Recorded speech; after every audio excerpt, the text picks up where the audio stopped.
भारत देश ही नहीं बल्कि पूरी दुनिया और विश्व में वेदों का ज्ञान हमें बताने वाले श्री वेद व्यास और वहां नैमिषारण्य के प्रमुख गुरुदेव श्री व्यास पीठाधीश्वर अनिल कुमार शास्त्री जी आज हमारे साथ हैं। आइए उनके हृदय में कैसे धर्म की परिभाषा परिपूर्णता लेती है और कैसे भारत जैसी भूमि पर जब नैमिषारण्य जैसी पवित्र धरा यहाँ पर विराजमान हो उसका क्या पौराणिक महत्व है और कैसे एक आम अनुयायी के मन में भी जो है नैमिषारण्य का शब्द जुबान पर आते ही पवित्रता परिलक्षित होती है। आइए वेद व्यास धाम के प्रमुख और पीठाधीश्वर श्री अनिल कुमार शास्त्री जी से आपकी मुलाकात कराते हैं। आदरणीय महाराज जी, गुरुदेव आपका बहुत बहुत स्वागत है जी। हमने सुना है कि भारत भूमि पर नैमिषारण्य ये वो स्थान है जिसका अपना एक अलग महत्व है, एक अलग पौराणिक जिसका स्थान है। और मर्यादा पुरुषोत्तम भगवान श्री राम ने भी जब यज्ञ किया तो इसी पवित्र भूमि को चुना। कैसे आपको लगता है कि इस पवित्र भूमि पर आने के बाद जो है भारत देश ही नहीं बल्कि पूरे विश्व को जो है वसुदेव कुटुंबकम का एक बड़ा पाठ जो है ये धरती सिखाती है जी। ये नैमिषारण्य जो है ये अनादि काल से ऋषि मुनियों की तपश्चर्या का केंद्र रहा है जी जी। और 88,000 ऋषियों ने जब ये दिल्ली नहीं थी तब नैमिषारण्य में ही ये धर्म संसद चला करके विश्व कल्याण का मार्ग प्रशस्त करते थे जी जी। और उदार चरिता नाम तो वसुधैव कुटुंबकम ये जो भावनाएं हैं हमारी जी जी। तो ये नैमिषारण्य से ही प्रारंभ हुई थी। नैमिषारण्य में भगवान राम ने दशाश्वमेध यज्ञ किया था जी जी। और हम आपको ये भी बताएं कि महर्षि गर्गाचार्य ने गर्ग संहिता में लिखा है कि तीर्थ तो सारे पवित्र होते हैं, सब महान होते हैं जी। लेकिन नैमिषारण्य को 10 गुना अधिक फल प्रदान करने वाला तीर्थ माना है जी जी। और उन्होंने ये भी कहा है कि जो कार्तिक मास होता है और फाल्गुन का मास होता है ये 2 ऐसे महीने हैं जिसमें नैमिषारण्य में सहस्त्र गुणा फल प्राप्त होता है। तो ये सनातन भूमि है, ये सनातन ऋषि मुनियों की तपस्थली रही है। आज जो हम संसार में सनातन की बात करते हैं कि सनातन क्या है, तो ये सनातन एक सभ्यता थी, हमारी सनातन संस्कृति थी, हमारी जिस संस्कृति को भगवान राम ने उसका पालन किया, उसी को पालन करने के लिए राम राष्ट्र की स्थापना किया था जी। और उसी को लेकर के आज ये जो बातें हो रही हैं कि धर्मनिरपेक्ष राष्ट्र है ये, तो हमारे यहाँ धर्मनिरपेक्षता कभी रही नहीं है, ये राजनीतिक शब्द है जी जी। इसके ऊपर हम ये कहेंगे कि जब राजा राम का काल था तो उनके काल में उन्होंने धर्मनिरपेक्षता की बात नहीं की थी, उन्होंने कहा था कि धर्म निष्पक्ष राष्ट्र है जी जी। क्योंकि जब धर्म निष्पक्ष होता है तो वहाँ पर जो न्यायालय हैं वो भी बनते हैं, न्यायपालिका रहती है, जहाँ पर अनुशासन बना रहता है। जहाँ निष्पक्षता नहीं होती है वहाँ पर तकलीफ होती है। तो धर्म निरपेक्ष नहीं निष्पक्ष राष्ट्र था और अगर धर्म निरपेक्ष है तो जब वो निष्पक्ष है तो संसार में सब लोग धर्म के अनुयायी बनते हैं, सब धर्म को मानते हैं, धर्म पर चलना चाहते हैं।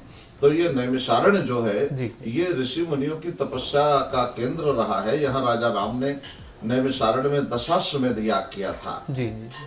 और महर्षि सूत ने इसी नैमिषारण्य में 88,000 ऋषियों को कथा सुनाया था, इसी पर उन्होंने व्याख्याएं की थी, विवेचनाएं दी उन्होंने जी। और यहीं पर महर्षि दधीची ने लोक कल्याण हेतु परोपकार के लिए इस नैमिषारण्य में उन्होंने बहुत बड़ा दान दिया था, जो सत्यवादी राजा हरिश्चंद्र से भी ज्यादा कई गुना अस्थियों का दान कर दिया था इसी पवित्र भूमि पर जी।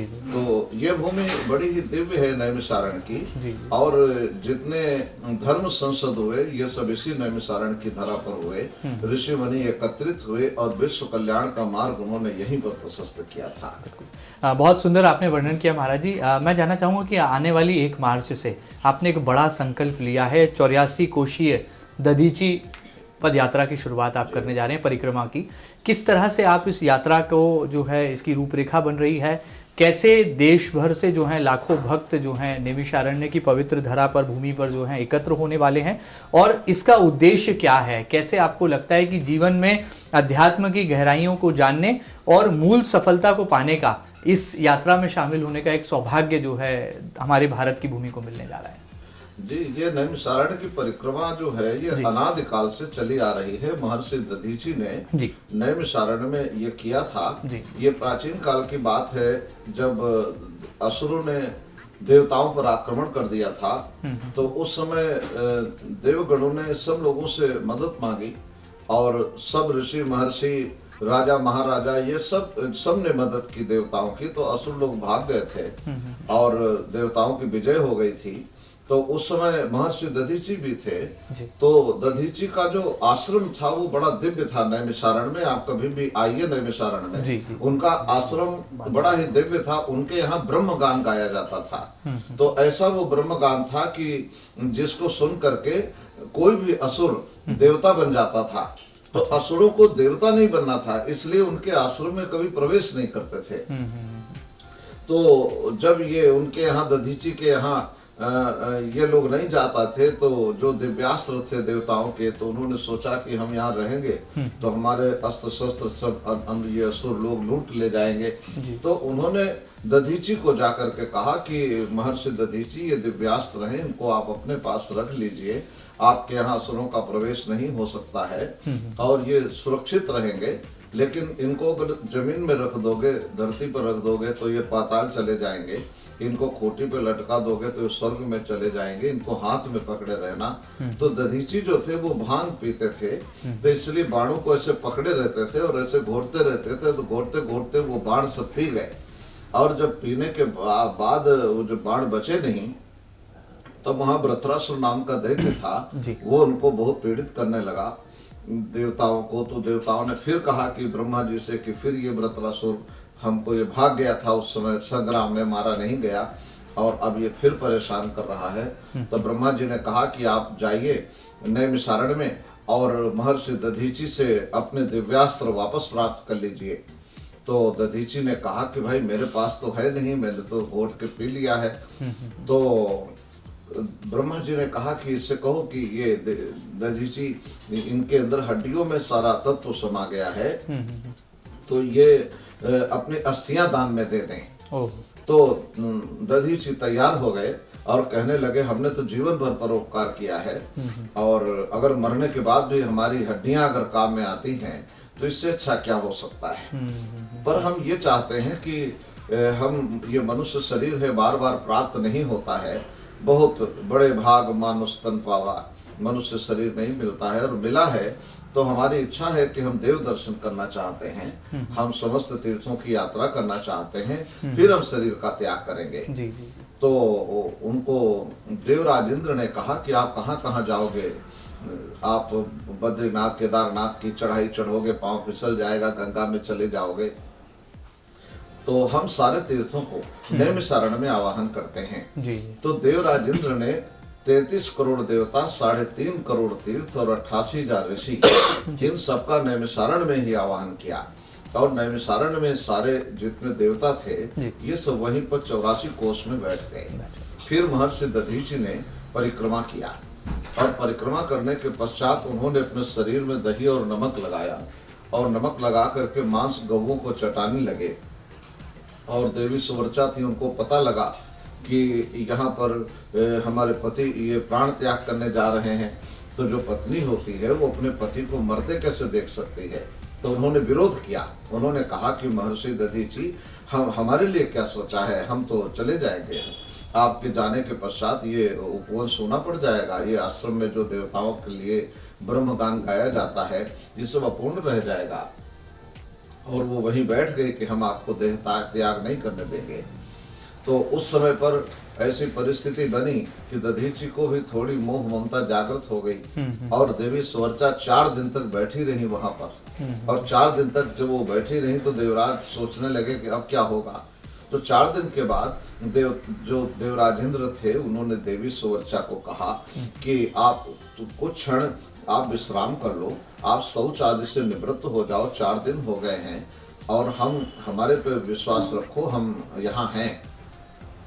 जब देवी सुवर्चा देवताओं के आश्वासन पर स्नान आदि करने चली गई तो देवराजेंद्र ने दधीचि से कहा कि यही पुनीत अवसर है, यही वो अवसर है जब आप अस्थि त्याग कर सकते हैं, देह दान कर सकते हो, आप दिया हुआ देवताओं का वचन पूर्ण कर सकते हो। लोक कल्याण के लिए जो हम लोग एकत्रित हुए हैं वो यही वो पवित्र समय है। तब महर्षि दधीच ने अपने प्राणायाम करके अपना देह त्याग दिया, और देह त्याग करने के पश्चात जब वहाँ पर जैसे देह त्याग किया वैसे देवता पुष्प वृष्टि करने लगे, शंखनाद होने लगा, मंत्रोच्चार होने लगे। तो अंदर देवी सुवर्चा ने कहा कि अभी तो सब ठीक था, और अचानक ये वेद मंत्र होने लगे, लगता है देवताओं ने अपना कार्य सिद्ध कर लिया है। और वो जब भागती हुई आई तो देखा कि दधीचि का शरीर मृत अवस्था में पड़ा है। विश्वकर्मा त्वष्टा थे, उन्होंने अपने अस्थियों का सब संचय कर लिया है। तो देवी सुवर्चा ने कहा कि देवताओं तुमने ये सब क्या किया? हमारे थोड़े समय जाने के पश्चात दधीचि मृत्यु को प्राप्त हो गए, आपने देव कार्य सिद्ध कर दिया, अब हम निर्जन वन में कैसे रहेंगे? यहाँ नहीं रह सकते, और अकेले रहना वैसे भी ठीक नहीं होगा, और आपने छल किया है, इसलिए हम आपको श्राप देते हैं कि आप सब वृक्ष बन जाओ। तो उनके श्राप से जो देवता थे वो नैमिषारण्य में वृक्ष बन गए। तो देवताओं ने कहा कि हम तो हमेशा रहना चाहते थे यहाँ पर, लेकिन हम नहीं रह सकते थे, पर आपके श्राप के कारण हम निरंतर यहाँ रहना चाहते हैं। यहाँ ऋषि मुनियों परिक्रमा करते हैं, दर्शन करते हैं, तो उनके चरणों से उठी धूल हमारे मस्तक पर आती रहेगी और हम धन्य होते रहेंगे।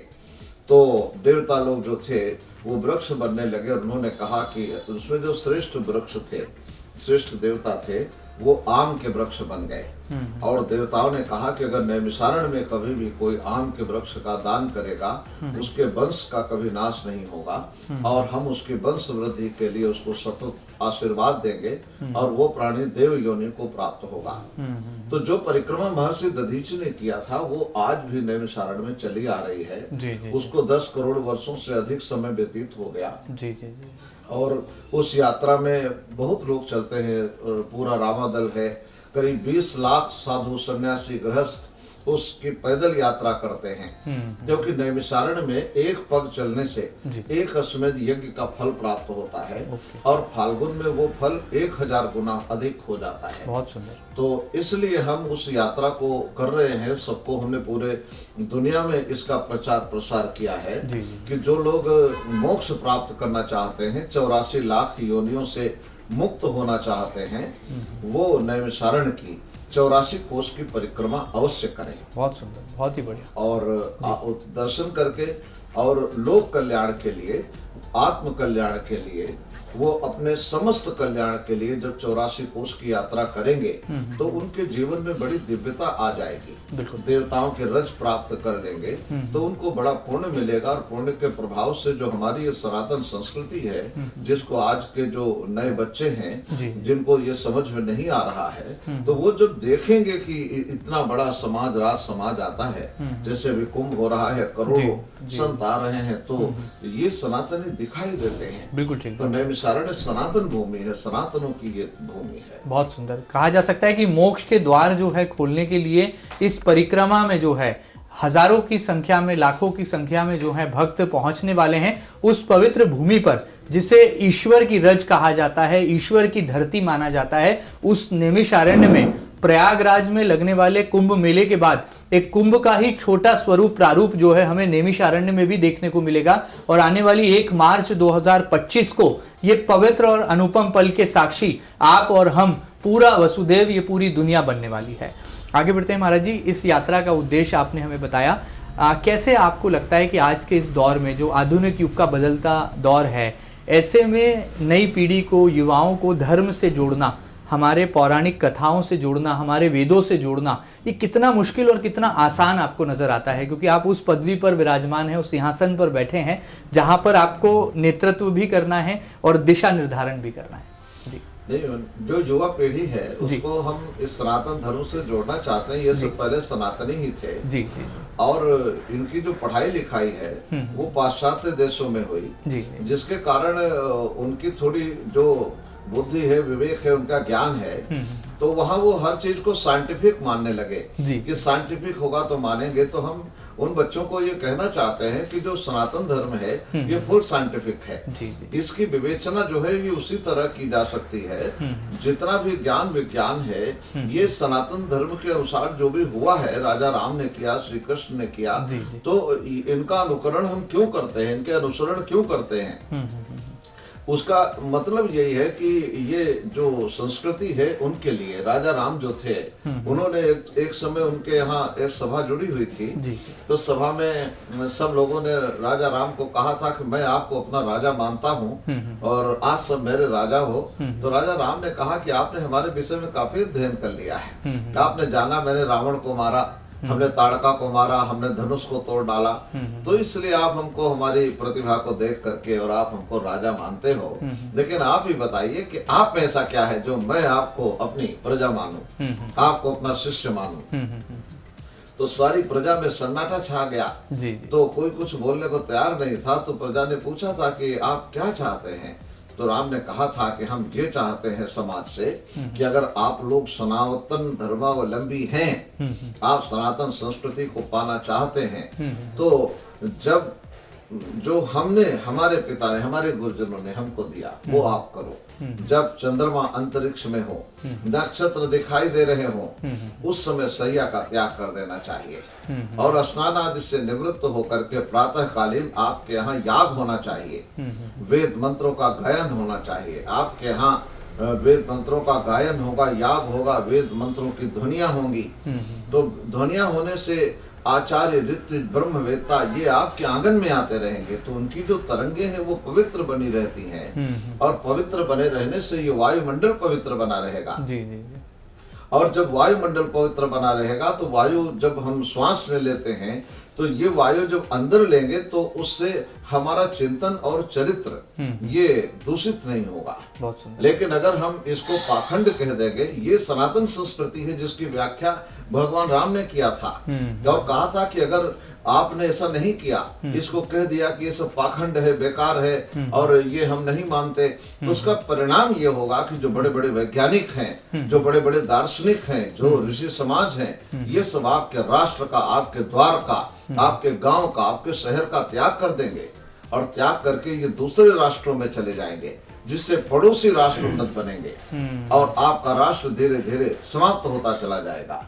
और जब यही नहीं रहेंगे तो सनातन की व्याख्या कौन करेगा। बहुत बड़ी बात है। तो आज की जो युवा पीढ़ी है उसको हम नैमिषारण्य बुलाना चाहते हैं कि आप ये देखो, हमने नैमिषारण्य में जो परिक्रमा हो रही है उस परिक्रमा में हमने सब लोगों को भोजन की व्यवस्था, रहने की व्यवस्था सबकी हमेशा से करते आए हैं और इस बार भी कर रहे हैं कि आप आइए, आप देखिए, क्योंकि ये लोग जो भी करते हैं, देखो जटाजूट रखते हैं। जटाजूट क्यों रखते थे ऋषि मुनि, ये अमेरिका वाले नहीं बता पाएंगे, ये केवल ऋषि बता सकता है कि जब हम चिंतन करते हैं, जब हम बहुत ज्यादा अध्ययन चिंतनशील बनते हैं तो हमारा माइंड गर्म हो जाता है, हमारा ये मस्तिष्क काम करना बंद हो जाता है और यहाँ हमारी लौकिक भाषा में कहते हैं बीपी हाई हो गया। तो जब बीपी हाई हो जाता है, तो आज भी होता था और त्रेता युग में भी होता था, सतयुग में भी होता था, तो वो ऋषि जटाजूट बनाते थे। वो बरगद का दूध लाकर अपने बालों में डालते थे और डालकर जटाएं बना करके अपने मस्तिष्क को ऐसे बांध करके रखते थे ताकि सूर्य की किरणें जब तपें और हमारा चिंतन बढ़े तो उसके बीच में उनकी किरणें हमारे मस्तिष्क का भेदन ना कर दें, वो हमारी जटाओं में उलझ करके रह जाएं, इसलिए हमारा मस्तिष्क सुरक्षित बना रहे और हम इस संस्कृति को अपने में धारण करके दूर तक अपनी बात हम कहें। जो बात बोली जाए, कही जाए तो वो दूर तक जाना चाहिए। अगर नहीं कही गई कोई बात तो ये दूर तक नहीं जाएगी, इसलिए बात कहना जरूरी है। तो ऋषियों ने इस पद्धति को अपनाया। देखो भस्म लगाते थे वो, जी जी जी।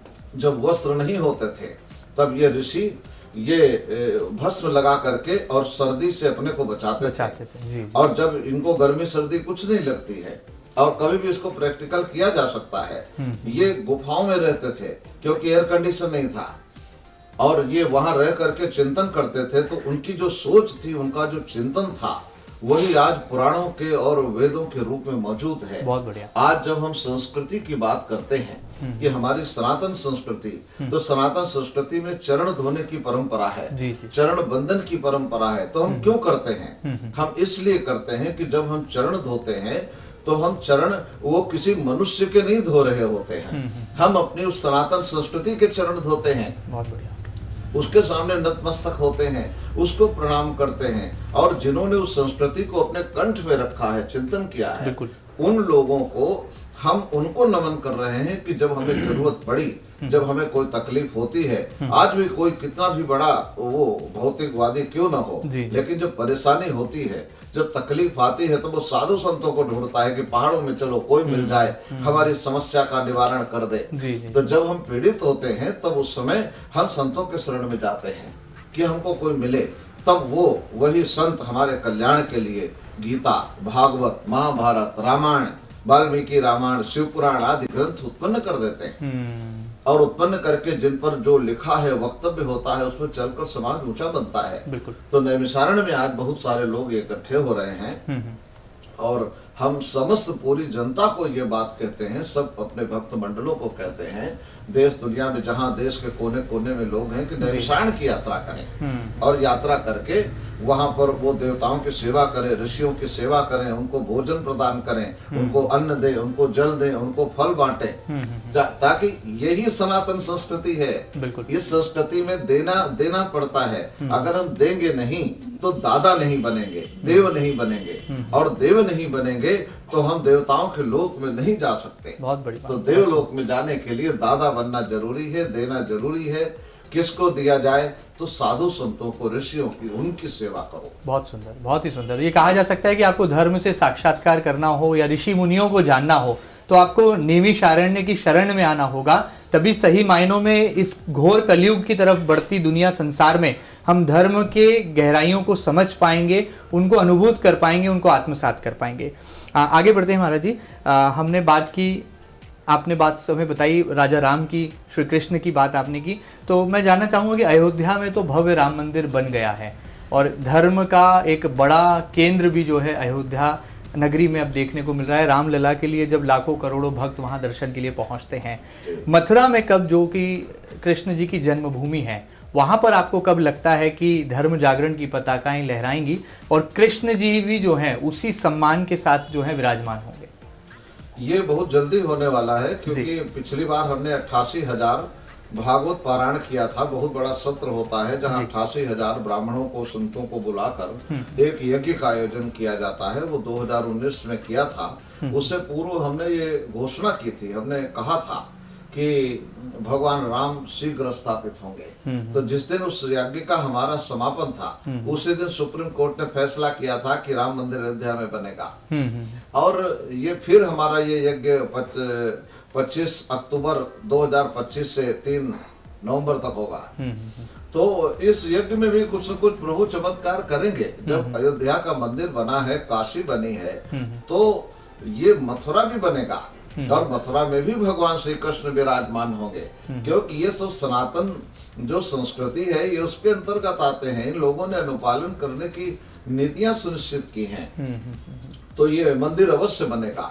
और ये जो हमारा राष्ट्र, सनातनी राष्ट्र है, ये हिंदू राष्ट्र भी बनेगा, और हिंदू राष्ट्र बनेगा। और शुरू से अनादिकाल से जो हिंदू जो प्रजाति है, ये बहुत ठंडे होते हैं, ये बर्फ की तरह शीतल होते हैं, लड़ाई झगड़ा में भरोसा नहीं रखते, ये माला लेकर के रखते हैं, और हमेशा कहते हैं आशीर्वाद देने की मुद्रा में रहते हैं। लेकिन जिस समय जरूरत पड़ती है, तब वही ऋषि परशुराम भी बन जाते हैं, वही ऋषि व्यास बनते हैं, वही नाना प्रकार के अस्त्र शस्त्रों से सुसज्जित हो जाते हैं, क्योंकि इनके पास दोनों विद्याएं हैं। विद्या शस्त्रम च शास्त्रम च द्वे विद्ये प्रतिपत्तये। एक शस्त्र विद्या और शास्त्र विद्या।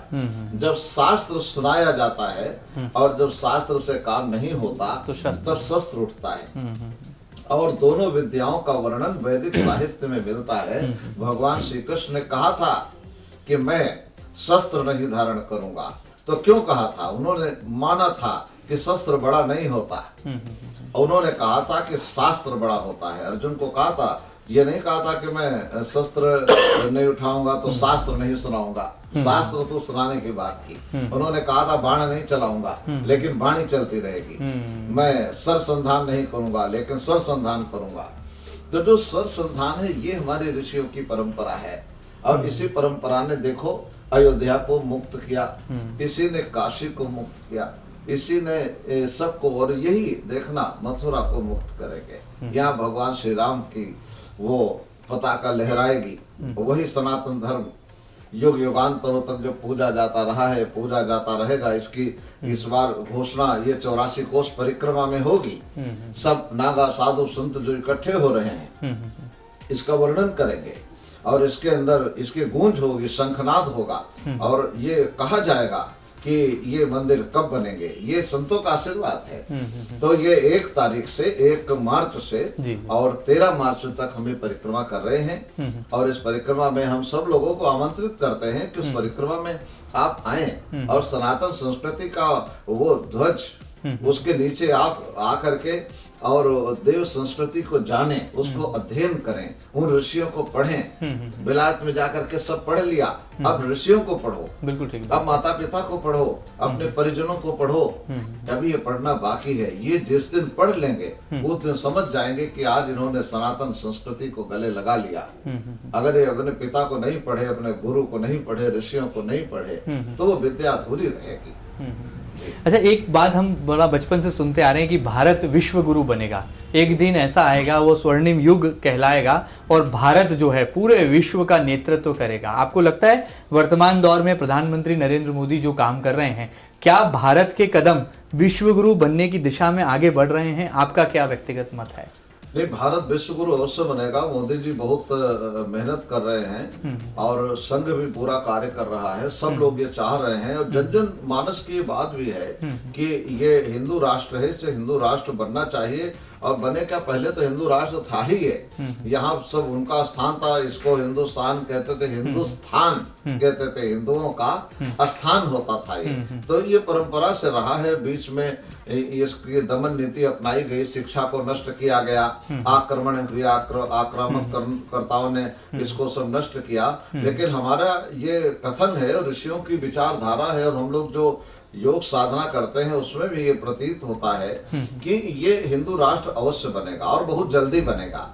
इसकी घोषणा बहुत ही जल्दी हो जाएगी। समस्त संसार, समस्त साधु समाज, जितने हमारे आर्यावर्त के रहने वाले आर्य लोग हैं, ये सब प्रतीक्षा कर रहे हैं। और किसी दिन जैसे घोषणा हो गई थी, तो उसी तरह ये घोषणा बनेगी कि ये हिंदू राष्ट्र बनेगा, और फिर ये सनातन धर्म का परचम लहराएगा पूरे दुनिया में। भारत की बात नहीं कह रहे, पूरे दुनिया में सनातन संस्कृति ही है जो ये समस्त प्राणियों के प्राणों की रक्षा करेगी, क्योंकि यही वो धर्म साइंटिफिक है।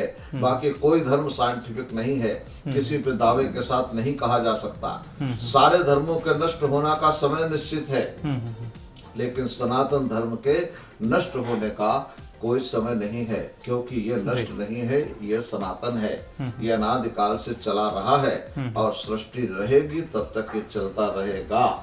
इसलिए हम इस संस्कृति के उपासक हैं, इस संस्कृति के प्रति शुभचिंतक हैं। हमारे रोम रोम में ये संस्कृति भरी हुई है, और यही संस्कृति कहती है सेवा ही परमो धर्म, सेवा करो। दधीची ने वही किया था। जी जी जी बिल्कुल।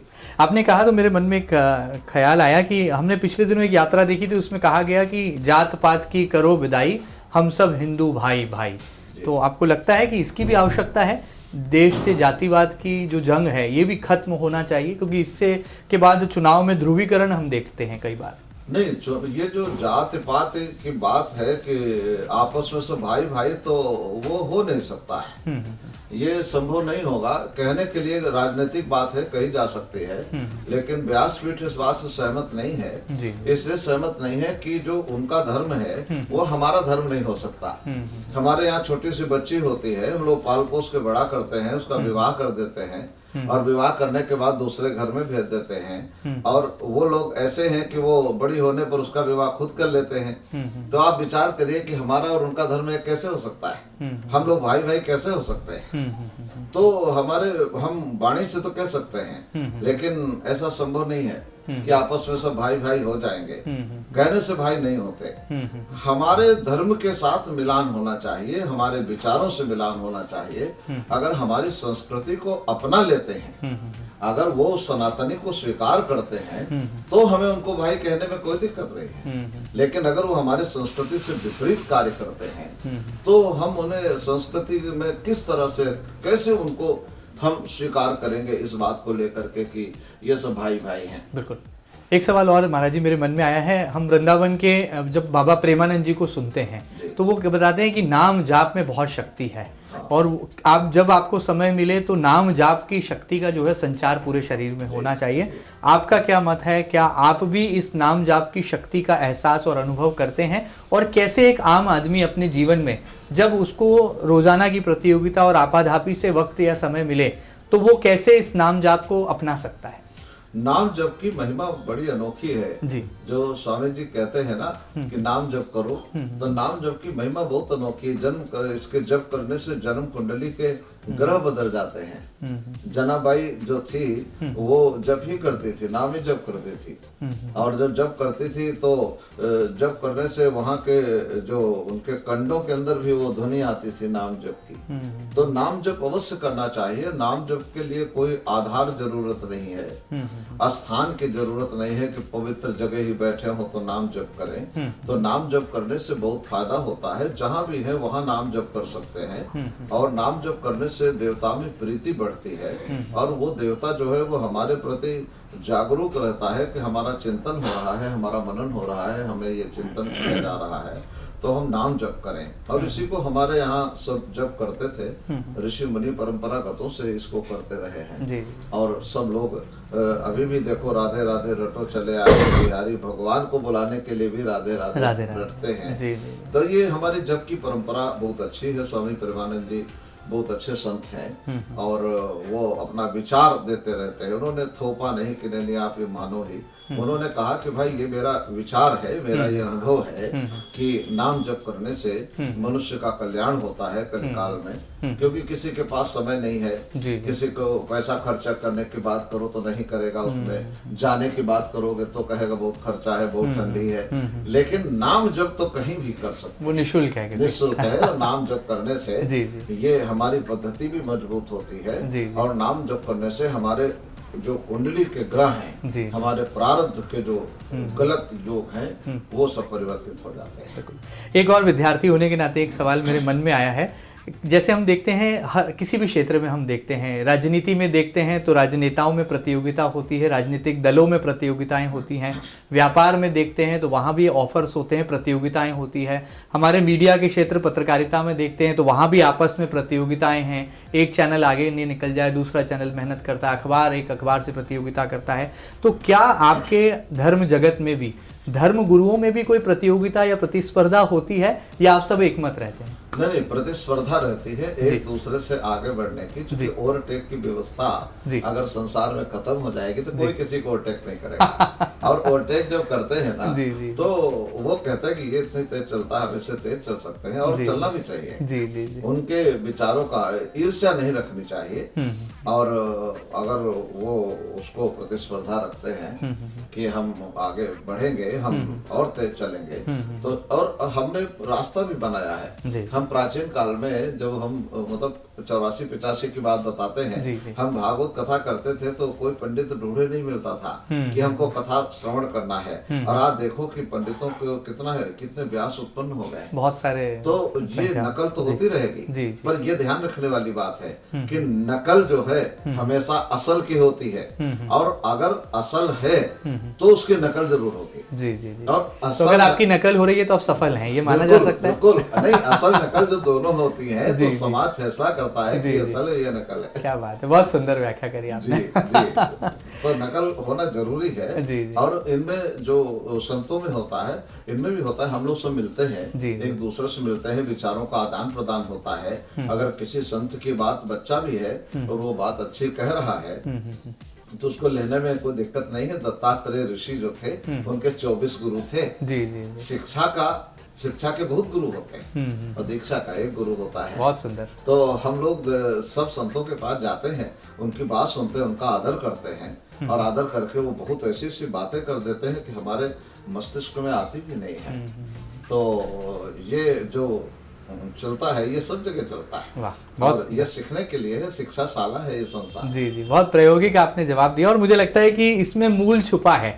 एक आम मनुष्य जो जीवन में इस धरती पर जन्म लेता है तो कैसे अपने देश, समाज और अपने क्षेत्र में रहकर वो एक हेल्दी कंपटीशन, स्वस्थ प्रतियोगिता का जो है परिचायक बन सकता है। और शायद यही मानव स्वभाव भी है, मनुष्य का व्यवहार भी है। आगे बढ़ते हैं महाराज जी, ज़्यादा समय आपका लूंगा नहीं क्योंकि बहुत आपका बिजी शेड्यूल रहता है और मैं समझ सकता हूँ कि आपके पास धर्म जागरण को बहुत सारे आयाम होते हैं जिनको छूना होता है। लेकिन जाते जाते क्या हमारे दर्शकों के लिए आप खास संदेश देना चाहेंगे? और 1 मार्च से शुरू होने वाली इस दधीची परिक्रमा यात्रा में कैसे जो है एक आम युवा, आम जनमानस जुड़े और वहाँ आकर धर्म और अध्यात्म की गहराइयों को समझे? हमारे ऋषि मुनियों, वेद व्यास जी, भगवान ने जो समर्पित किया है उस धरा पर, उसको कैसे जीवन में उतारे? हम सबको अपना पहले संदेश ये देते हैं, आमंत्रण दे रहे हैं। जी जी। और आमंत्रण इस बात का है कि 1 मार्च से 13 मार्च तक ये 84 कोस की परिक्रमा नैमिषारण्य में हो रही है। जी। तो सबको हम आमंत्रित करने के लिए ही हमने ये टीवी के ऊपर इतना बड़ा ये साक्षात्कार किया है। जी जी। कि सब लोग इस कार्यक्रम में सम्मिलित हो सकें और सम्मिलित होकर के अपने आंखों से वो सब चीज देखें। और हमने ये कई बार कहा है कि नैमिषारण्य की जो परिक्रमा है ये महापुण्यदायी है। तो छोटी छोटी तकलीफें मनुष्य को रहती हैं, तो अगर नैमिषारण्य में जाएंगे, उस यात्रा में सम्मिलित होंगे, सम्मिलित होकर के वहां पर वो संत सेवा करेंगे, वो राधे राधे जपेंगे, वो राम नाम जपेंगे, शिव शिव बोलेंगे, तो हमारा ये पूरा विश्वास है कि उनके कष्टों का निवारण हो जाएगा और उनको मार्गदर्शन मिलेगा और वहां पर सब सुविधाएं रहेंगी। और यात्रा में कोई सुविधा तो वैसे जानते हैं आप होती नहीं, शरीर का श्रृंगार मत करो और जितना मिले जहाँ जो मिल जाए खा लो, जो जहाँ जगह मिले सो जाओ, यही परिक्रमा का मार्ग है। और संतों के दर्शन करो, दर्शन करके उनकी सेवा करो, उनको कुछ पाई पैसे दे सको, फल फूल दे सको, तो जो देने की बात करो तो देवता बन जाओगे, तो वहां से लेके आओगे। देने वाला देवता है। हाँ, देने वाला देवता है। लाला जो है लेने की इच्छा रखता है, वो लाला है। और जो देता रहता है वो दादा है। क्या बात है। तो लाला से दादा में प्रमोट होने के लिए ऐसी भूमि की जरूरत है। जी जी। तो वहां पर जब वो दर्शन करेंगे तो उनमें वो प्रवृत्ति बदलेगी। आज सारा संसार केवल फायदे के लिए ही काम करता है, लेकिन ये देने के लिए हम नैमिषारण्य में बुलाते हैं। उनके विचार, वो अपना ज्ञान भी दें, अपने विचार दें। जो पढ़ाई लिखाई किया है वहाँ कई शिक्षा शास्त्री, कई पत्रकार, तो सब लोग आते हैं, सबके विचारों का संगम होता है। तो हम सब लोगों का स्वागत नैमिषारण्य में करते हैं। वेद व्यास धाम नैमिषारण्य में स्थित है और वहाँ पर आइए। हम तो वेद व्यास जी के वंशज हैं, तो हमारी परंपराएं हैं कि हम सबको लेकर के चलें और लेकर के सबको आमंत्रित करें कि आप सब नैमिषारण्य में आए और आकर के परिक्रमा में सम्मिलित हों, वहाँ स्नान करें। और शुभकामनाएं मेरी इस बात की कि आपको सहस्त्र गुणा फल फाल्गुन मास में प्राप्त होगा। ये हमने आपको आशीर्वाद भी दिया है, आश्वस्त भी किया है। आप अपने घर से सपरिवार अपने इष्ट मित्रों को लेकर इस परिक्रमा में सम्मिलित हों। यही हमारी इच्छा है, यही कामना है, यही आशीर्वाद है, यही आमंत्रण है। बिल्कुल। एक आखिर में जाते थे एक जिज्ञासा और शांत कर दीजिए कि हमने जब पढ़ा है हमारी पौराणिक कथाओं को, हमने देखा दैत्य और दानवों की लड़ाई, फिर उसके बाद सुर और असुर रहे, और राम और रावण की कहानी हमने पढ़ी रामायण में। आज का ये जो घोर कलयुग है, इसमें कैसे हम रावण को पहचानें, इसमें कैसे हम बुराई को समझें, क्योंकि दिखाई नहीं देता है, तो कैसे हम उसको आइडेंटिफाई करें कि ये रावण की भूमिका है और हम कैसे राम बनकर उसका संहार करें? तो जाते जाते युवाओं को मार्गदर्शन आपका। सुर और असुर में यही अंतर है कि जो सुर में बोलता है, सुर में चलता है, सुर में बात करता है, वो सुर है। जी जी जी। और जो सुर से विपरीत चला जाता है, जिसकी भाषा ही समझ में नहीं आती, वो असुर है। जी जी जी। तो जो असुर हो गया है, जो धर्म ग्रंथों के प्रति जिसको कुछ समझ नहीं आती, उसको केवल अपने स्वार्थ सिद्धि से मतलब है, जी जी। तो वो असुरता को प्राप्त हो जाता है। और जो हमेशा देखो, जैसे तुलसी ने बहुत बड़े ग्रंथ लिख डाले, तो देखो कभी कभी उन्होंने कैसे लिखा, कभी उन्होंने लिखने की भाषा देखो, उन्होंने मतलब कभी दोहे में लिखा जी। तो कभी चौपाई में लिखा, जी, जी। कभी सोठे में लिखा तो कभी छंद में, लेकिन वो स्वच्छंद कभी नहीं बोले। वो जब बोले तब छंद में बोले। तो जो छंद में चलता है, छंद में बैठता है, छंद में आचरण रहता है, वही देवता है, वही सुर है, वही राम है, वही श्री कृष्ण है। और जो सुर से विपरीत चला जाता है तो वो असुर हो जाता है, जो रावण था। जी जी तो हम सदा अपने देश के प्रति, अपने राष्ट्र के प्रति जी जी हम देवत्व की तरह काम करें, हम देव बने रहें, और हमेशा ये बात याद रखें कि हमारा धर्म जो है ये निष्पक्ष राष्ट्र है। जी जी और जब धर्म निष्पक्ष निष्पक्ष राष्ट्र है, निरपेक्ष राष्ट्र नहीं है। जी जी जी धर्म निष्पक्ष राष्ट्र था, ये राम ने भी कहा था, श्री कृष्ण ने भी कहा जी था। जी जी और हम भी अपने जीवन में धर्म को निष्पक्ष मान करके, धर्म कभी किसी की हानि नहीं करता। बहुत सुंदर। धर्म हमेशा रक्षा करता है और इसको धारण किया जाता है, इसको एक्सेप्ट किया जाता है, इसको स्वीकार किया जाता है, पिया जाता है धर्म को। तब ये जब पिएंगे तब रोम रोम में हमारे भर के हम शक्तिशाली बनते हैं। तो जब हम धर्म को जब हम स्वीकार करेंगे तो हम अवश्य राम ही बनेंगे। वाह, बहुत सुंदर। हाँ, तभी हम श्री कृष्ण बनेंगे। और राम के श्री कृष्ण की इस भूमि को बहुत आवश्यकता है। तो उनके लाने के लिए बार बार कि यहाँ देवत्व स्थापित रहे और सनातन संस्कृति की व्याख्या हमको मिलती रहे, इसके लिए संतों के पास जाते हैं। क्या और संतों के पास जा करके हम उनकी सेवा करते हैं, उनसे प्रार्थना करते हैं। तो अभी देखो सब लोग कुंभ में जा रहे हैं। और आपको एक मनोरंजन की बात बताएं, जी जी मन में है मेरे। जी, कुंभ में सब जाते हैं ना, जी महाराज जी। तो कुंभ में क्यों जाते हैं? कुंभ स्नान करने जाते हैं। और कुंभ स्नान का मतलब यह है कि कुंभ में अमृत बरसता है, तो सब लोग अमृत स्नान करने जाते हैं, यही उनकी भावना रहती है। लेकिन वास्तव में क्या होता है कि जो संत ऋषि मुनि हैं, ये पूरे जीवन भर भ्रमण करते हैं, और भ्रमण करके इनको ज्ञान प्राप्त होता है। और ज्ञान प्राप्त होता है तो जैसे आप पैसे कमाते हैं अपने बच्चों के लिए, तो जो गुरुजन होते हैं, संत होते हैं, इनके बच्चे कौन हैं? शिष्य हैं उनके। तो सारे गुरु लोग मिल करके अपने सब शिष्यों को बुलाते हैं कि भाई सब मेरे पास आ जाएं, और सबको हमने जो कमाया है इतने दिन में वो सब दे दें। तो जो कमाया है वो उनका अनुभव है, जी जी वो उनका ज्ञान है। तो सब जब इकट्ठे होते हैं तो वो ज्ञान की वर्षा करते हैं वहां। ये है कुंभ स्नान।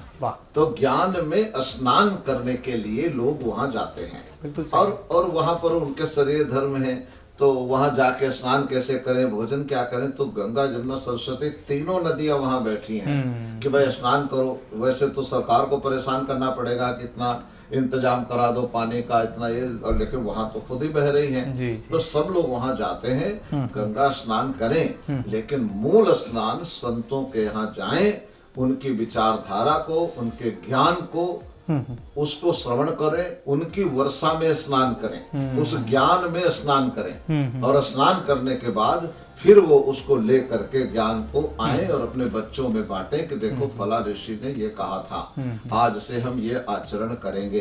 तो जब ये होगा तो हमें लगता है कि जो सरकार ने इतने महाकुंभ में इतना खर्चा किया है वो सार्थक हो जाएगा। और सनातन संस्कृति जो है ये जीवित रहेगी और सब बच्चे इसको स्वीकार करेंगे। तो योगी जी ने बहुत मेहनत की है यूपी में। हम तो हमारे सब सहयोगी रहे हैं, तो हमने देखा कि बहुत मेहनत करके उन्होंने ये कुंभ का आयोजन में बहुत अच्छी व्यवस्थाएं की हैं। तो सब लोग कुंभ स्नान जाएं और 26 फरवरी को ये कुंभ समाप्त हो जाएगा, और 26 फरवरी को समाप्त हो जाए तो 28 को नैमिष आ जाओ, और पहले तारीख से मार्च से परिक्रमा नैमिष की शुरू करेंगे, क्योंकि वहां पूर्ण होगा और नैमिषारण्य में वो महाकुंभ शुरू हो जाएगा। वाह, बहुत सुंदर। पर दोनों कुंभ के अंदर से मतलब ये है कि ये कुंभ 12 साल में पड़ता है, 6 महीने में पड़ता है, लेकिन नैमिषारण्य का जो महाकुंभ है ये प्रति वर्ष लगता है, जिसमें ये ऋषि मुनि आकर परिक्रमा करते हैं। और ये बात हम नहीं कह रहे, ये गर्गाचार्य पुरोहित ने कहा है गर्ग संहिता में कि नैमिषारण्य की यात्रा सहस्त्र गुना फल प्रदान करती है। फाल्गुन मास में अगर वहां पर परिक्रमा किया जाए, वहां निवास किया जाए, तो इनको हम साक्षी मान करके हम सबको आमंत्रित करते हैं कि आप नैमिषारण्य पधारे और यात्रा में सम्मिलित हो। अवश्य रूप से। तो कहा जा सकता है कि असल शाही स्नान जो है वो संतों के सानिध्य में होता है। गंगा मैया की गोद में डुबकी भी लगाना है, लेकिन सही शाही स्नान पाना है तो आपको संतों की शरण में जरूर आना है। और शायद नैमिषारण्य जाने के लिए आप जब पहुंचेंगे तो संतों का सानिध्य भी पाएंगे और उस पवित्र भूमि की ऊर्जा को अपने शरीर में आत्मसात भी कर पाएंगे, जो आपको धर्म और अध्यात्म की गहराइयों को अनुभव भी कराएगी और आने वाला कल कैसे सुनहरा होगा इसका एहसास भी कराएगी। कहा जाता है कि जहां पर न्याय है वहां पर धर्म है, जहां अन्याय है वो अधर्म है। इसलिए हमें धर्म की राह पर चलना है, न्याय करना है। और जैसा महाराज जी ने कहा कि आप देने वाले बने, क्योंकि जो देने वाला है वो भला रखता है, यानी कि भला सोचता है। और भला शब्द को जब आप परिवर्तित करते हैं तो वो लाभ के रूप में सामने आता है। तो यदि जीवन में किसी भी प्रकार का लाभ पाना है तो भला यानी कि भलाई के मार्ग पर चलना है। कुछ ऐसी ही सीख हमें नैमिषारण्य के श्री वेद व्यास धाम जी के पीठाधीश्वर अनिल कुमार शास्त्री जी दे रहे हैं। उम्मीद है कि आज के नौजवानों को, आज के युवाओं को धर्म जागरण के क्षेत्र से जोड़ने के लिए नैमिषारण्य की पवित्र भूमि पर आपको भी अपने परिवार के साथ जरूर जाना चाहिए, ताकि आप अपने पौराणिक महत्व को समझ सकें और अध्यात्म की गहराइयों में भी डुबकियां लगा सकें। ये खास बातचीत आपको कैसी लगी हमें जरूर बताइएगा और ताजा तरीन खबरों के लिए लगातार बने रहिएगा आपके अपने न्यूज चैनल MP न्यूज के साथ। फिलहाल इतना ही, नमस्कार।